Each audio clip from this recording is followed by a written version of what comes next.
Hello friends, welcome to Priya spot kitchen. இன்றைக்கி நம்ம ரொம்பவே சூப்பரான டேஸ்டியான வரகரிசி அக்கார வடிசல் செய்கிறது எப்படிங்கிறத பற்றி பார்க்கலாம். இதுக்காக நான் 1 கப் அளவுக்கு வரகரிசி எடுத்திருக்கேன். வரகரிசியை 3 முறை தண்ணியில் நல்லா கழுவிட்டு தண்ணியெல்லாம் வடிச்சிட்டு நான் எடுத்து வச்சுருக்கேன். வரகரிசியை பால்லையே தான் நம்ம வேக வைக்கணும். 1 கப் வரகரிசிக்கு நான் 3 கப் காய்ச்சி ஆற வச்ச பாலும் 1/2 கப் அளவுக்கு தண்ணியும் சேர்த்து நான் வேக வைக்கிறேன்.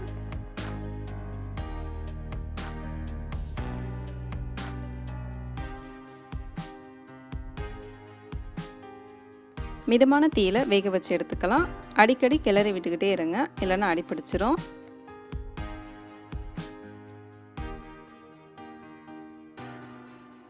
வரகரிசி வேகிறதுக்கு ரொம்ப நேரம்லாம் எடுத்துக்காது, சீக்கிரமாகவே வெந்துடும் நமக்கு.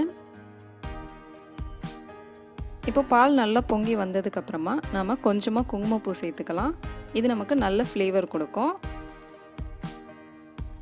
வரகரிசி நல்லா வெந்து வந்ததுக்கப்புறமா 1 ஸ்பூன் அளவுக்கு ஏலக்காய் தூள் இதில் சேர்த்துக்கலாம்.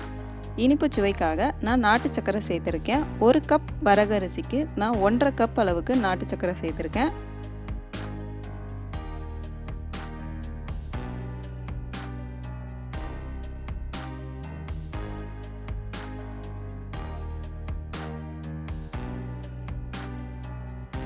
நாட்டு சக்கரை சேர்த்ததுக்கப்புறமா மிதமான தீயில 10 நிமிஷம் நான் வேக வச்சு எடுத்திருக்கேன்.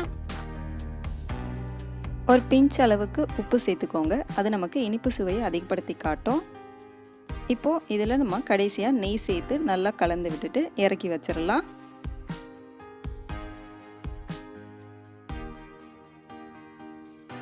இப்போ மறுபடியும் ஒரு கடாய் வச்சு அதில் 4 ஸ்பூன் அளவுக்கு நெய் ஊற்றிட்டு நம்ம முந்திரி திராட்சையை கோல்டன் ப்ரௌன் கலரில் வறுத்து எடுத்துக்கலாம்.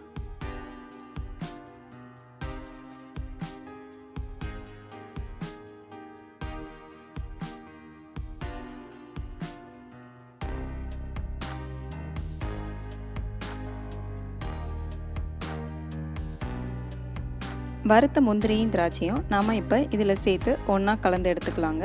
அவ்வளோதான், நம்மளோட வரகரிசி அக்கார வடிசல் ரெடி ஆயிடுச்சு. அரிசியில் செய்கிறத விட சிறுதானியமான வரகரிசியில் இந்த அக்கார வடிசல் செஞ்சு பாருங்கள், ரொம்பவே டேஸ்ட்டாக இருக்கும். நீங்களும் உங்கள் வீட்டில் ட்ரை பண்ணி பாருங்கள். இந்த வீடியோ பிடிச்சிருந்தா லைக் பண்ணுங்கள், ஷேர் பண்ணுங்கள், நம்ம சேனலுக்கு சப்ஸ்கிரைப் பண்ணுங்கள். தேங்க்யூ.